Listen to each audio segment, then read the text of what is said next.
Hello, everyone, and welcome to tonight's Justice People webinar. And the subject of tonight's session is optimizing your job candidacy, presented by Ernie Russom, who is our past president of Justice People, but he is also the executive director of the Westview Associates, a firm that provides accounting, finance, and administrative staffing solutions throughout the Eastern Pennsylvania, New Jersey, and Delaware region. He provides staffing solutions for finance, accounting, and administrative positions. And he's also, as I mentioned, been the past president of Justice People. He's been involved with Justice People for many years. He was also a chapter leader. He is a chapter leader of FANG, Financial Executives Networking Group, and he's also the president of Catholic Charities Appeal for the Philadelphia Archdiocese. And he's going to be presenting tonight on optimizing your job candidacy. So I would like everyone to welcome Ernie, and without further delay, Ernie, take it away. Thank you. When you think about optimizing your job candidacy, what I'm talking about here is making yourself attractive for a potential employer. Now, think about this for a second. And normally we have a little participation here if you want this presentation. If I came back and said, you have a plumbing problem in your bathroom, and there's water leaking out from behind your sink, and you have to find somebody to get that sink fixed because you are not that inclined to do it yourself. So you sit back and you can probably call somebody, right? And maybe you'll call a handyman. And you call the handyman, and the handyman will say, yeah, I can do that. I can do that. You call the next plumber, the next person on the list, it's a plumber. And the plumber says, I've worked in your neighborhood. I've worked on your type of house. I know how your house is laid out as far as pipes go. I think I have a pretty good idea of what's wrong and how I can fix it because I've done it so many times before. Now, from those two people, yeah, I can fix it, and I've done this before. I think I'm pretty sure I know how I can fix it. Who are these two people are you going to be hiring to do your job? Without a doubt, the guy who said or the gal who said, yes, I can do the job. I've done it before, right? Hey, Ernie. Yeah, go ahead. 1 second. Could you? People are asking if you could just speak up a little bit because it's a little bit. The sound's a little low. Speak up a little bit. Let me see if I can do that. How's it sound now? Does it sound any better? Yeah. It's still a little muffled. Yeah. I'm sorry. I don't know what's going on here. Let me. Who's in the chat? Good. Muffled. Wanda, I am sorry. Even turn your computer sound out, Ernie. That might help. Well, I'm actually on my earbuds. My AirPods. And I've never had problems with my AirPods. Yeah, because you are a little muffled. Well, fine. Do that. Let me try something here. How do I sound now? Any better? Oh, much better. Yeah. Good. It's called Control-Alt-Delete. Sorry, guys, if you were on systems back in the 80s, you'd understand what I was talking about. So the thing is, you want to hire the person who has said, yes, I have done that before, and I'm very successful at that, versus I think I can do that. That's the strategy which I want to be explaining tonight. How you can be better at explaining what you want to do. So really, the first part is you want to understand how your professional accomplishments can be applied to the potential employer for the employer to achieve their operational and financial goals. So as I was saying before, you were going to say, I have done that before, and this was the outcome. Does everybody understand that? Just give me a thumbs up if you understand what I'm talking about. Okay? Good. So I want you folks to understand that. That is the most important thing that you can do in your resume, in your cover letter, in your interviewing, making sure that the client, making sure that the potential employer understands that you can do the job and what the job will entail. So the next thing you want to prove is you have to be able to prove to your potential employer that you will excel at the job. Now, I'm sure if you filled out a resume, a job application and sent your resume in, you have probably sent the same resume to every single or nearly every job that you applied for.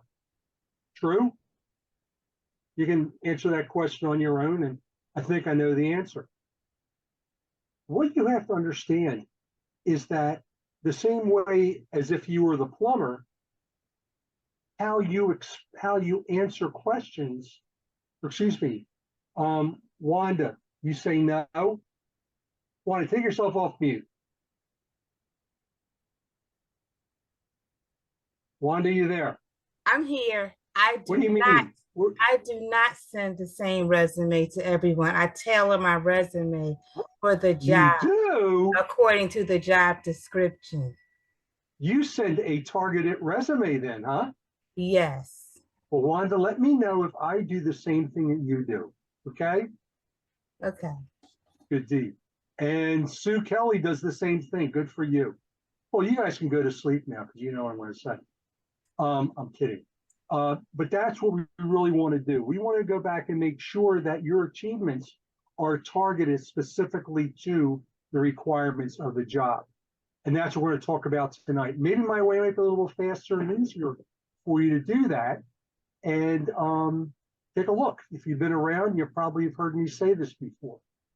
You also want to be able to document your accomplishments, not your experiences, as related to the job description. So what I say that is that you want to make sure that they understand not, yes, I can do that, but I have done that, which resulted in this. Let's say you're going for an accounts payable position where you're going to be processing invoices. You're going to be sending out invoices to people. You're going to go back and you're going to be able to say that I produce invoices of this amount of money, maybe of this complexity, and I do it this frequently, and I do it to this amount of at this pace. So I'm showing you what I've accomplished, not what I've experienced. So if you're a collector and you're going to be on the phone, working the phones, collecting money from somebody, you'll be able to sit back and say, I have collected funds as big as $100,000, and they have come from high net worth organizations. Or you can just say, I've done collections. You see what I'm saying? I'm trying to have you quantify your experiences. So you want to show that you have been able to achieve the requirements. You can show that you have proven to yourself and your employer that you can excel at that job. And you also can document that your accomplishments and how they're related to the job.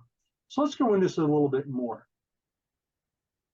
The fourth thing you have to do here is how to appropriately convey this information in your resume, your cover letter, and during the interview. So I am going to show you that, how to prove to yourself and your employer you can do the job, how you can excel in that job, how your accomplishments have produced significant results for your previous employers. And also we're going to talk about how you can do it. So we'll talk about these 4 things. Let's start at the first thing first. How your accomplishments can assist your employer. Now, you folks understand, every employer has a specific list of needs that they need to have done by the new employee. And if these, and of course, this is all inside of the job description, which you're going to be, which you have when you want to consider yourself an applicant for that job. So you have to make sure that these attributes are expressly described as existing in you, or you will not be interviewed for the job, let alone get hired. So if you cannot express that your accomplishments at performing those required tasks were not performed by you, and you will not get an interview and you will not get hired. You have to be able to express that. So when I talk about how your accomplishments can assist an employer, you also have to sit back and understand, as I said earlier, the job description describes the job's required attributes. It's a listing of bullets, right? Which says what this job needs to have. As I said, collection, we need to be able to answer phones, able to work a power dialer, able to document receipts, be friendly to customers, and produce results. Let's look at the next attribute about how you can get your accomplishments there. And as a job candidate, you're required to document and explain how your accomplishments fulfill the employer's needs. Understand, when I say accomplishments, I'm talking about quantifiable, qualifiable results, accomplishments. As they say, the count and the amount. How many have you done? What was the dollar value of what you've done, what you had done? And when I say that, you're not going to be able to know exactly what that is. You know, if you can say that you increased sales by 15%, you're probably not being overly accurate, because it couldn't be 15%. It could be 15.0356752337%. See what I'm saying? So you can maybe sit back and say more than, at least, approximately. So you are still showing that number. There's a lot of people who fill out resumes and they say, geez, I don't want to tell my employers their business. I don't want to say how big they are. I don't want to say what I contributed to their bottom line. That's important to tell them. That's why you want to go back and say, increase revenue by a certain percentage or amount. Or else you can say you increase revenue by so many $100,000. See what I'm saying? So that's what we need you to do from that standpoint. Now, how you prove that you can excel in the job. As I said, this is a task. From here on in, I am going to show you how you can document to yourself that you can do the job. And when you document to yourself, you are going to be performing a process where you take that job description, copy it out of the online version of how it's been shared to you, probably through an email, maybe a posting, maybe going to a job site, maybe going to employers' job sites, and paste it into Word. Once it's in Word, what I want you to do is then prove to yourself that you have done the job, and then how to, or those required tasks, and then express that to the prospective employer as part of the as part of your resume. So The job description describes the attributes of the position. We know that. That's really what the job description does. You're going to take that job description, and the most effective way to communicate is to have successfully performed each of the job requirements that you can document that you've done. And what we're talking about here is we're not talking about necessarily every single one. Let me give you an example. Let's talk about that person who's working on the phones, collecting money as a collector from delinquent customers, maybe companies or individuals. And let's repeat for individuals because we all know what that's like to sit back and have to owe money to an organization. And then they may sit back and say, hey, we didn't get your money this month. What you need to do is to communicate how successful you performed that. So as I said, you go through that job description and you document how they compare to each of the requirements of the job. First requirement, being able to collect money from individuals. Done that.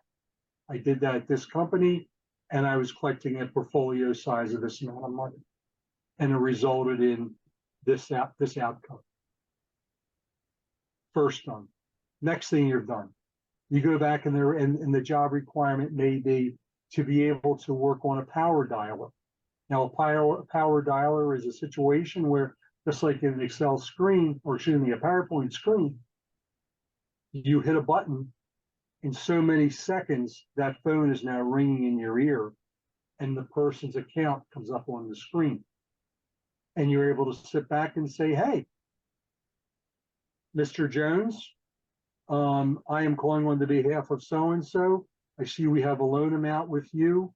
We have not received any money from the state. All that information is up on the screen. You have to be able to read that and talk intelligently to somebody after you just read that for the first time. Just literally change the screen, read it real fast, phone rings, you're talking.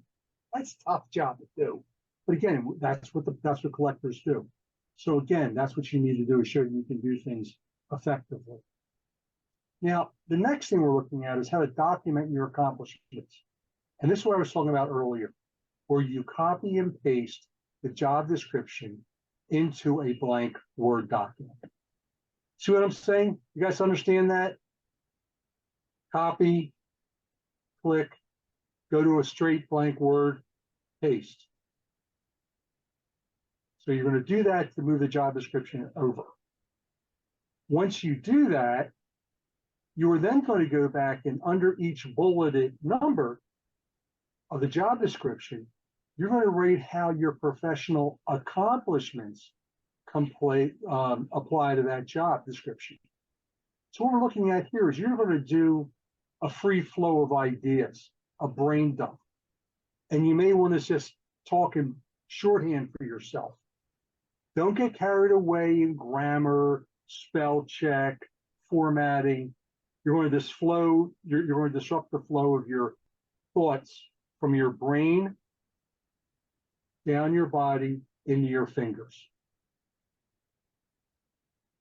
And that's why I'm going to ask that you guys sit back and understand that. I just want you just to get it. For example, we want you to work a power dialer. You might know I worked the power dialer, which was by this company. I did this at XYZ company, so I worked on the power dialer 325 at XYZ company. And so boom, yes, I have done that. The next thing, you have to be able to produce a rapid fire and talk to so many customers in a minute. I have done that as well. And I did that here. Very, very quick, bulleted information. And when we copy and paste, I'm going to show you how we can document that a little bit more later on. So now we're going to talk about how to put that information into your resume, into your cover letter, and also talking to the interview. Okay? I'm going to explain this to you, and I hope you understand what I'm saying. If I don't know whose quote this is because I'm paraphrasing it.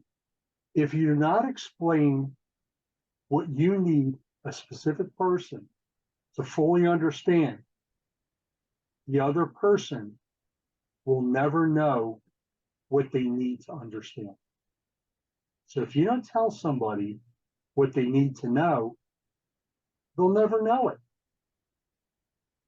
There's a lot of things, a lot of other quotes that are close to that, but I want you to understand that you need to explain to people how your accomplishments compare to the requirements of the job description. This is not an intimidation. This is not fear factor. You have to sit back and relax and say, yes, I did that here. I did it to this result. Do not think that someone's going to read in between the lines of your resume. Don't think that they're going to know what you're talking about simply because you said something. Explain it and explain it very clearly. Okay?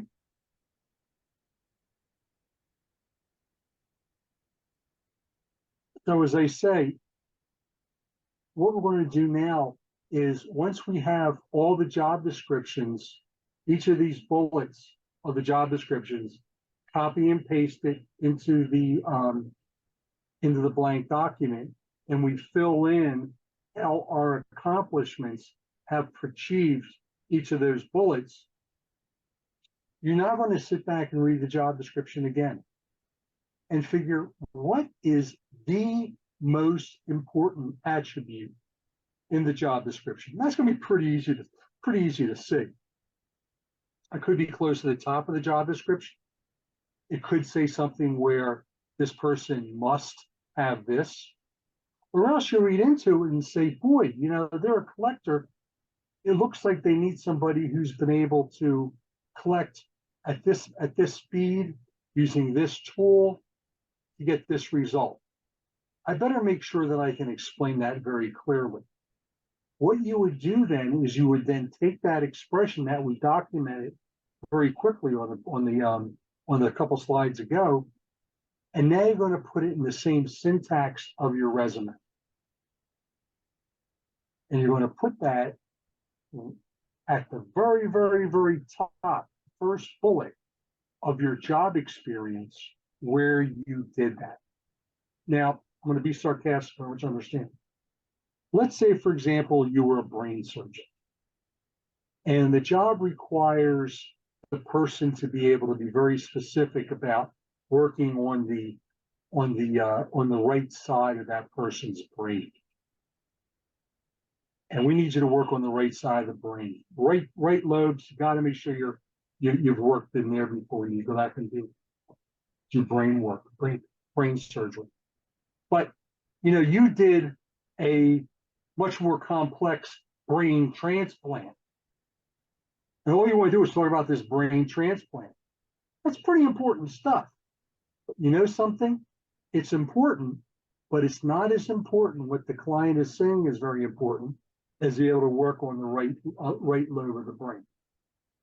So you always want to make sure that you're expressing exactly what the client wants. Remember, if you do not express what they're looking for, they will never know that you've done it before. So be very specific so they can sit back and look at this. The next thing you want to do is once you've written that, is copy and paste that accomplishment into your resume as the first bulleted attribute. And I'm saying you put it where that job history is on your resume.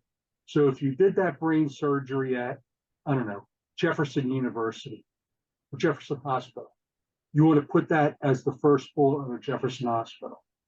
If you did it at, I don't know, Mainline Health, you want to go further down and put that right at Mainline Health. You understand what I'm saying? Yes? Good. You want to keep that process going. Sorry. And then you want to keep on doing that for the other 2, 3, 4, maybe the 5th accomplishments which you're looking for. So all you're doing now is, after you've copy and pasted the job description on a white piece of paper, after you've quickly jotted down how your accomplishments compare to the requirement of that job description, after you've taken that little notes that you put it in, or just jot it down real quick, and you put that into the same syntax as the rest of your resume, you are now copying and pasting that line from the Word document and putting it into your resume as it applies. If it's a second most important attribute, but you did it someplace else other than your first attribute, the most important attribute, you then go back and you put that as the number one where that occurred. If that second attribute, second accomplishment occurred at the same place the first accomplishment occurred, you're going to put it right below the first. Okay? So you have that information. You have now filled your resume up. And your resume is now, as these nice people were saying earlier, it's targeted towards the specific job. Now, you folks may have heard a fallacy out there, and I know it's going around. Do not send a cover letter. Cover letters are extremely important. First of all, number one reason, there is a rule in teaching adults. With adults, you tell them something, you tell them again what you told them the first time. And then the third time you tell them, so you make sure that they understand what you told them the first two times. This is not an exaggeration. This is not a humor. This is not a joke. This is how they teach adults. We are doing, in essence, the same thing here. And we're putting that into the cover letter. And that cover letter is very specific. And please, when you get these slides, copy and paste this cover letter. This is going to be it's going to be with the email that you're going to send out in advance of your resume going out. My fault. So what we're going to do is so-and-so, person's name. I am most interested in be considered for whatever the position is at whatever the company is. Very specific. From my attached resume, you will see that my accomplishments include accomplishment one, the most important accomplishment that you saw, and you're going to copy and paste that right out of the resume and put it here. Not going to do any more work. I'm going to copy and paste it. Then you're going to copy and paste the second accomplishment, second most important accomplishment, the third, and the fourth. Then what I'd like to say after that is please contact me at your email address or your phone number to discuss my candidacy for this position. Best regards, your name, and again, your email address and your phone number. See what I'm saying here? I have told them that on my resume. I'm telling that again. The other reason I like this cover letter is this is going to be, people read resumes like they eat, kind of like Pac-Man, People eat with their eyes whenever they're going through a resume. When they say someone who reads a resume is only going to get a couple seconds to read it, that's about right. But think about it.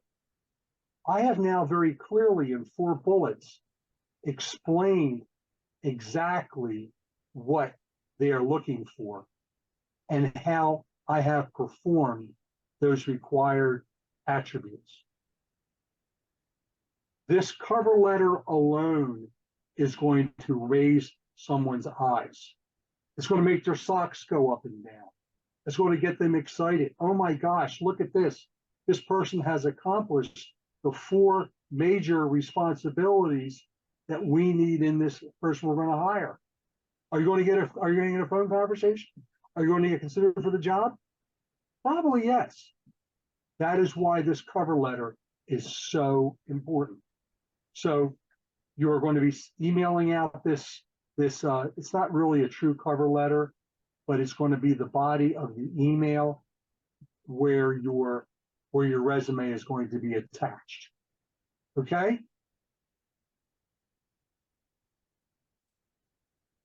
Well, I want to open this up for questions. I'm going to turn this screen off in a little bit. But if you have any questions, please contact me. Yeah, I'm the past president of Joseph's People. But you can contact me directly. Oh boy, this doesn't make sense. It is ernie.russom@josephspeople.org. And please, if you have any questions at all about this, drop me a quick email and I can see how I can help you out. Okay? Mike, you still awake? Yes, Ernie, I'm here. Oh, good. I'm going to stop recording and then we can go to Q&A. Please.